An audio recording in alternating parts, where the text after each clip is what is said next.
നിങ്ങൾ റമളാനിൽ നോമ്പനുഷ്ഠിച്ചിട്ട് ഒരു കാര്യവുമില്ല. ആരെന്നറിയോ? പിണങ്ങി നിൽക്കുന്നവർ.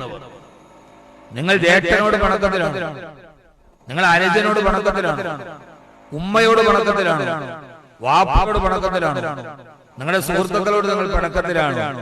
നിങ്ങൾ നോമ്പ് അനുഷ്ഠിക്കണ്ട. നിങ്ങളുടെ നോമ്പ് അല്ലാഹുവിന് വേണ്ട. ഹൃദയത്തിന് അരിവില്ലാത്തവന്റെ, ഹൃദയത്തിൽ വിട്ടുവീഴ്ചയില്ലാത്തവന്റെ നോമ്പും അഅ്മാലുകളും അല്ലാഹുവിന് ആവശ്യമില്ല. ഇതെന്റെ വാക്കല്ല, റസൂലുള്ളാഹി സ്വല്ലല്ലാഹു അലൈഹി വസല്ലം പറയുന്നത്.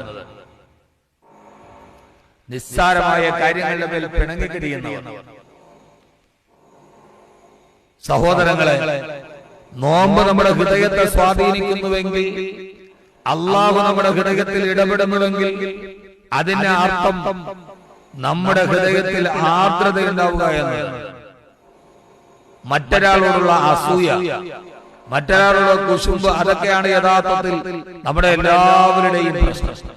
നമ്മുടെ ഏറ്റവും പ്രധാനപ്പെട്ട വിഷയം മറ്റൊരാൾ തെറ്റ് ചെയ്യുന്നതല്ല, അയാളോടുള്ള അസൂയ. അയാൾ ഉയരങ്ങളിലേക്ക് എത്തിപ്പോകുന്നതിന്റെ നമുക്ക് സഹിക്കാൻ കഴിയാത്ത എന്തൊക്കെയോ ചില വികാരങ്ങൾ നമ്മുടെ മനസ്സിനെ ഇടിക്കുന്നുണ്ട്. അവൻ അല്ലാഹു അനുഗ്രഹം ചെയ്യുന്നു, ഓരോ ദിവസവും അനുഗ്രഹങ്ങൾ വർദ്ധിക്കുന്നു. അത് കാണുമ്പോഴാണ് നമുക്ക്